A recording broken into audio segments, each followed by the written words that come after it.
signals don't start mixing each other up. So that takes care of that. Okay. Another very important thing when you're talking about on a sailboat is you have to have your VHF radio. That's for safety. We also have the antenna here. Let's see if we can take the end off of there. This one. Okay. This will probably be mounted on the overhead canopy that's going to go in the pilot area. I'm dropping everything. And we haven't got the mounting in yet because we haven't decided exactly where we're going to put it. But this is the antenna for the radio. That's going to go back in there. This wasn't too expensive. Let's pop that stuff in there. And with it, we got the VHS radio. Or VHF, I should say. Now, there's an important difference between a marine radio and like a CB. You know, one of those things you have on the trucks. And if I can get this out without too much effort, well, we'll just use the picture on the box. I don't want to mess this up too much. Making a mess, ain't I? A little bit. A little bit. Let's close this up. I'll just use the outside. See, some of this stuff we haven't really opened up and looked at yet, so I'm not exactly sure what the packing is. All right. One of the things that you have on these radios, you have what's called a distress button. And this is designed to hook up with your GPS. So should you ever have an emergency, you just flip up that cover, hit the distress button, and it'll send out an SOS for you. And it'll also embed the your location via your GPS to whoever is in range to pick it up. So that's one of the very important differences with the radios. Also, the marine ones tend to be a lot more waterproof than your standard CB. Okay, we got a couple large items here today too. This looks bigger than it is heavy. Let's just tip it. Should we tip this down? Can you get that flap down there? This is our water heater. Now, we've been debating whether to just go with cold water on the boat, but a cold shower is just not my style.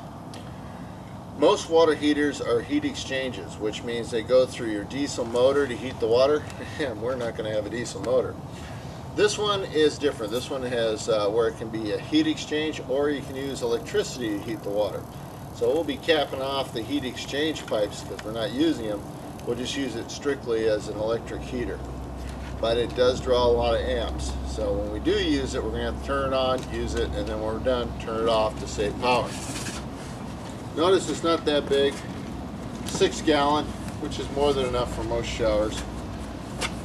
And one last thing.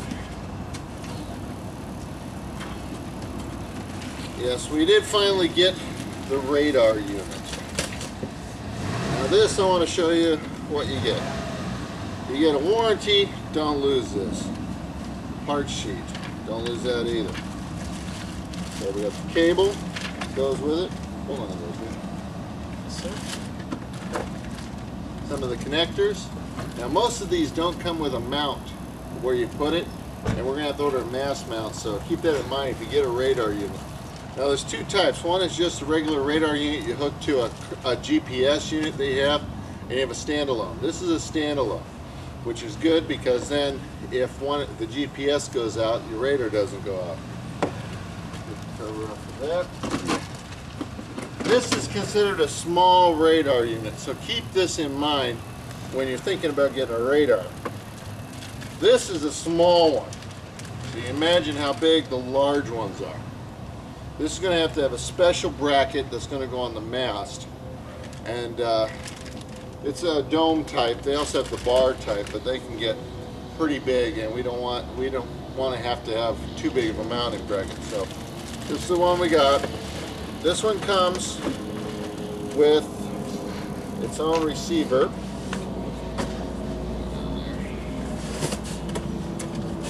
Of course, with instruction manuals, cables.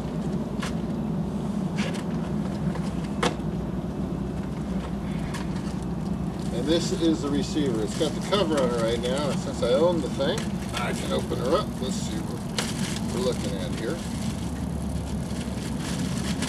has a protective cover. It's a black and white unit, but it's a very nice one. It's brand new. It's got all the cable connections in the back. You can program it and alarm it, so if you have a contact within a certain range, it'll tell you, so you don't get ran over by a larger boat out in the middle of the ocean. Very nice.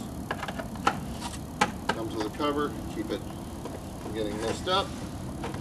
How do we have this thing? That way? Perfect. Hang on, let's put these back in here. Okay, we're going to pack this up.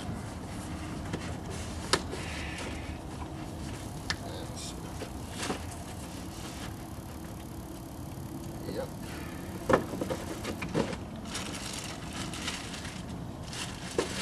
These are just some of the items that you're going to probably getting if you're starting from scratch, like we are on this boat.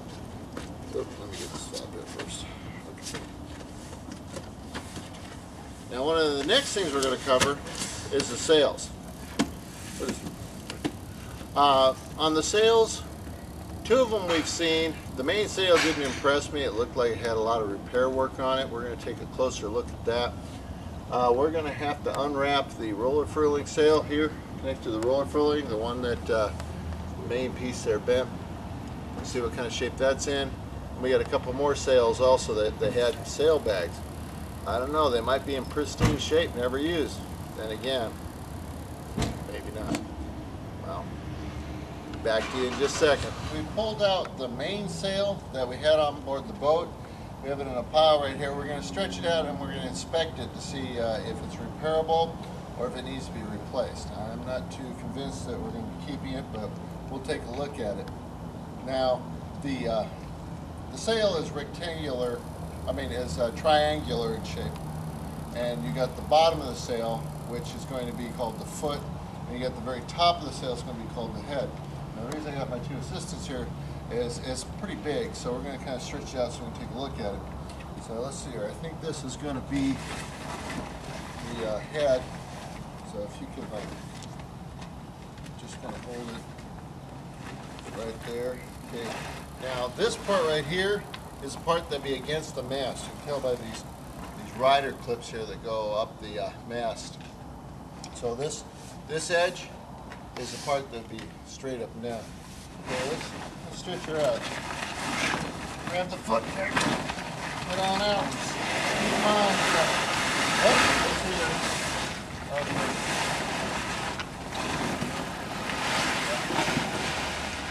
Stretched out.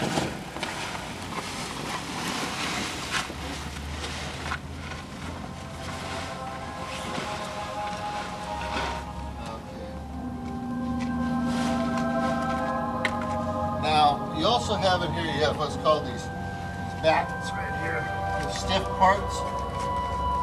They're part of the sail. They'll keep it stiff all the way. Got two of them. Looks like you have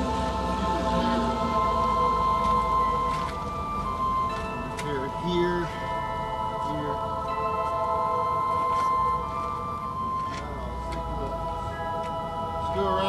Let's go around here, guys.